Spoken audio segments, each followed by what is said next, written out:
Okay. And here's an example where you could be asked to go backwards. So again, a good opportunity for you to pause the video and draw this 1 over bar 0 direction on the diagram below. Resume the video once you've had a chance to draw an answer.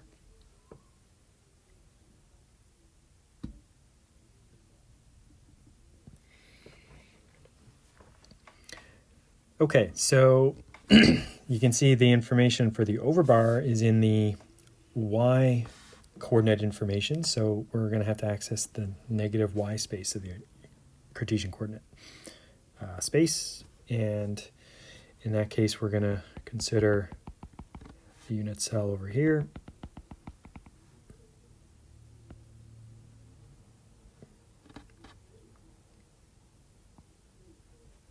Okay.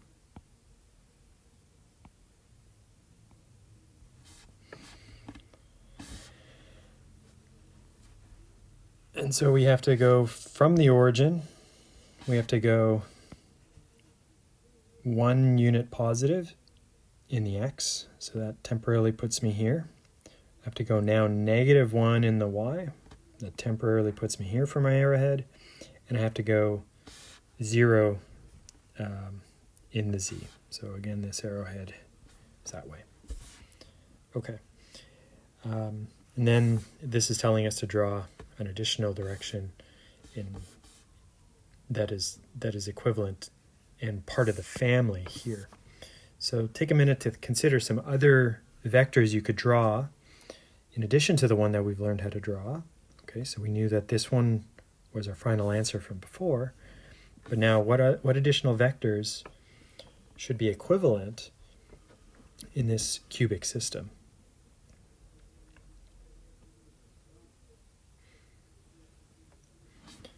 Okay, well, hopefully you're considering maybe the one on the top here. As we've seen in all cubic systems, the population of atoms on each of the 6 faces looks the same. So there's a lot of symmetry in these cubic systems. So a direction directly on top is part of the same family as that down below. Okay. All right, very good. Okay, so with that, we have the opportunity to learn a little bit more and quantify, if you want, some characteristics of certain directions. So positioning atoms now on these unit cells is the next idea. So here we've got our kind of cubic system. We have an A dimension here for the unit cell lattice. We've done some calculations with that. If it is cubic, we know that all directions here are now equivalent as A. So this lends itself to some easier kind of hypotenuse type interpretation by Pythagoras' theorem to get things like length expressed in terms of A and ultimately radius information like we've seen before. And as we consider in this case a face-centered cubic lattice, you can see that our 1, 1, 0 direction highlighted here starts in the back corner here and walks its way diagonally across one of the faces.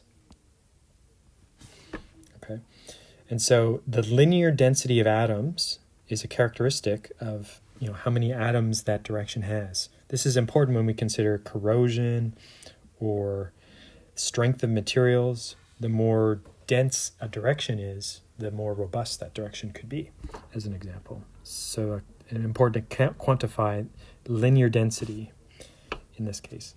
So the definition of linear density is a numerator of the number of atoms along that direction divided through by the length of our count of those atoms.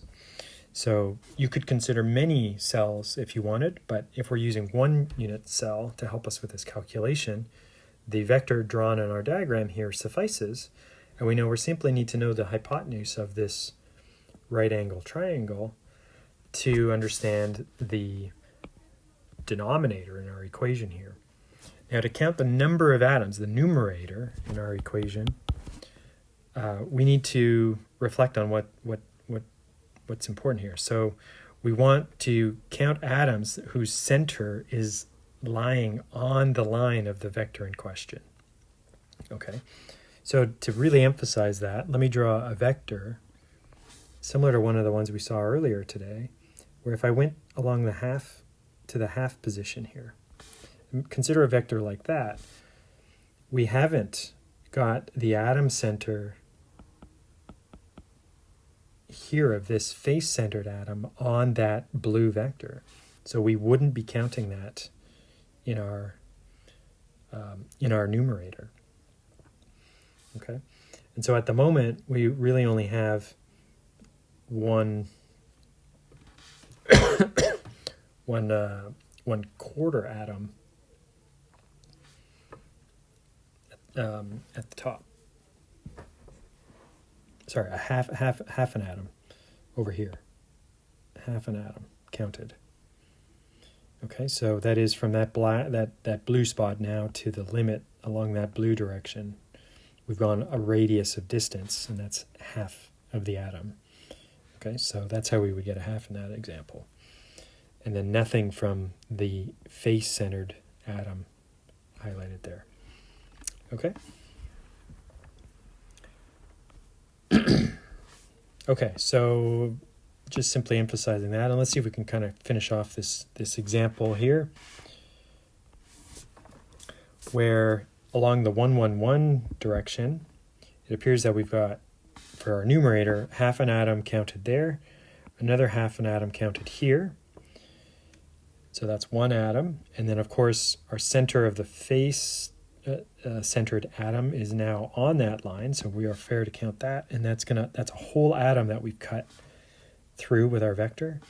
So we have half from each corner, and then one whole one from cutting all the way through at the half, right along the center, and so we'll get a contribution of 1 from there. 1, a half, and an extra half becomes our numerator.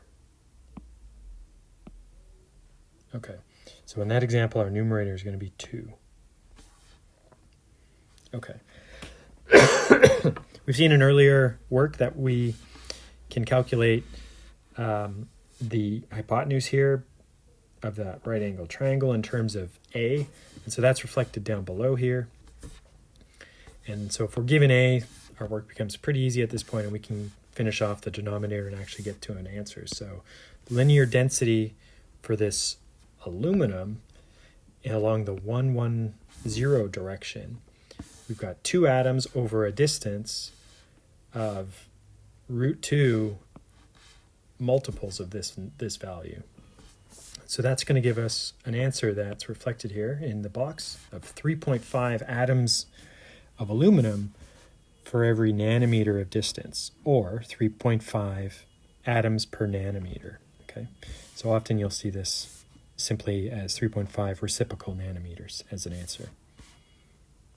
Okay, crystallographic planes is our next topic. Here we're going to use similar logic and frame that information with different syntax, and ultimately use rounded brackets, which by definition are parentheses. So that is how the reader, the engineer, the scientist recognizes that we are talking about planes this time and not directions, which is either pointed brackets for families of directions or square brackets for directions. Okay, and like we've seen before, all parallel planes will have the same Miller indices. So we kind of emphasize that in some vectors work. We drew parallel vectors in neighboring unit cells, and they were had the same kind of syntax. Okay, so to emphasize that, here's some diagrams. These are taken from the Callister textbook, where we see neighboring unit cells, and the shaded planes are from families of the same family of planes. Okay, so the syntax there will be these curly arrows. These are all from the 001 family of planes. These are from the 111 family of planes. Notice they're all parallel, and we can easily identify them in neighboring unit cells. Okay, so here's our exercise this time. Very similar. So our first step is to examine the plane in question and locate it on our locate the unit on our Cartesian coordinate system XYZ, and we'll consider ABC as the limits to our cell in this case. And we want to find the intercepts for this plane. So this blue shaded plane appears to intercept the x coordinate right here. So it does so at the A mark. So I have an intercept of 1A for that plane. Okay. Now along the y dimension, where's our plane intersecting that y axis? It's doing so right here. So this plane of interest is intersecting the y-axis at a value of 1b. Okay? And this plane of interest, does it intersect the z-axis? It does not. It's parallel to that axis. It'll never intercept that axis. So in other words, you would have to go to infinity to intercept that z-axis. Okay, so as you've seen before, we begin our process without the sort of descriptors for the dimensions of the cell. So we're going to drop the A, B, and C. Okay, so we'll just sort of do that quickly. Hopefully you're comfortable with that. And so we have 1, 1, infinity as our options here. Now here's where it gets a little different. What we do now is take the reciprocal of these values. So 1 divided by 1 is, of course, 1. 1 divided by 1 is, of course, 1. So our outcome there and there is the same at 1. 1 divided by infinity is, of course, 0. So we will never see an infinity symbol in our Miller indices for a crystallographic plane. By taking the reciprocal, we eliminate the infinity symbol. Okay, so 1 divided by infinity eliminates the infinity symbol. 1, 0, 0, we reduce if needed. You do have to be careful. We'll emphasize that through an example here. Fractions do reflect different parallel planes, but sometimes they may not be equivalent. You have to think about the atoms present in that cell to consider if you should reduce your fractions away. Okay, so in this case, we'll just keep them 1, 1, 0. And then the final exercise is for a plane, a single plane, is to apply those parentheses to finish off the answer. Okay, so 1, 1, 0. This is the 1, 1, 0 plane. Okay, and again, notice I haven't said 1, 10. Okay, so let's just clean this up. So you've got a nice formal version in your video here.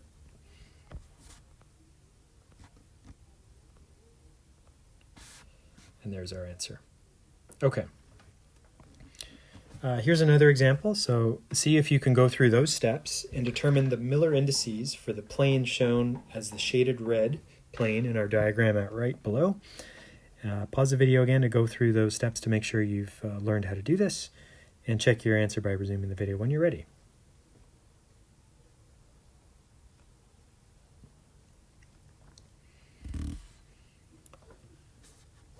Okay, so we saw that step 1 involved asking the question, where does the plane intersect the x-axis? Well, it does so about halfway along in this case, a half.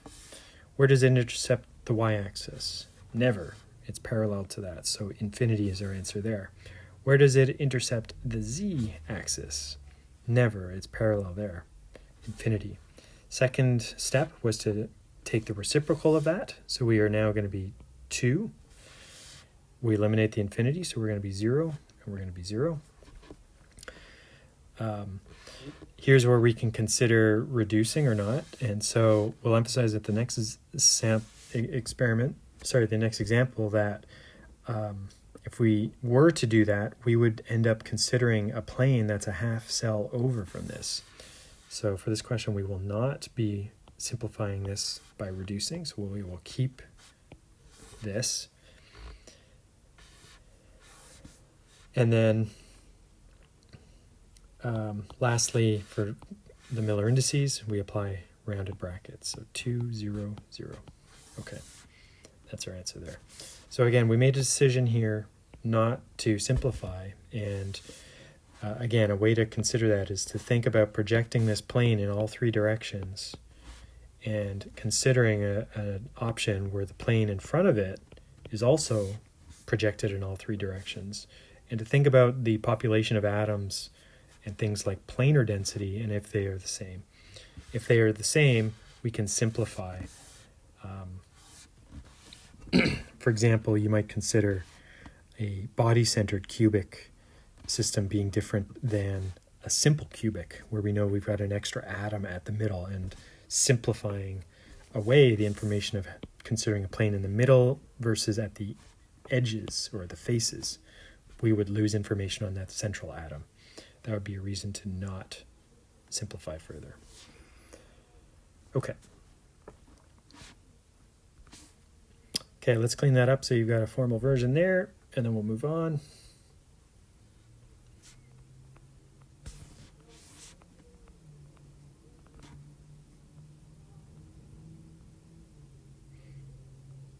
Okay. Oh, sorry, a bit of a typo here, so notice the 200. That is our final answer.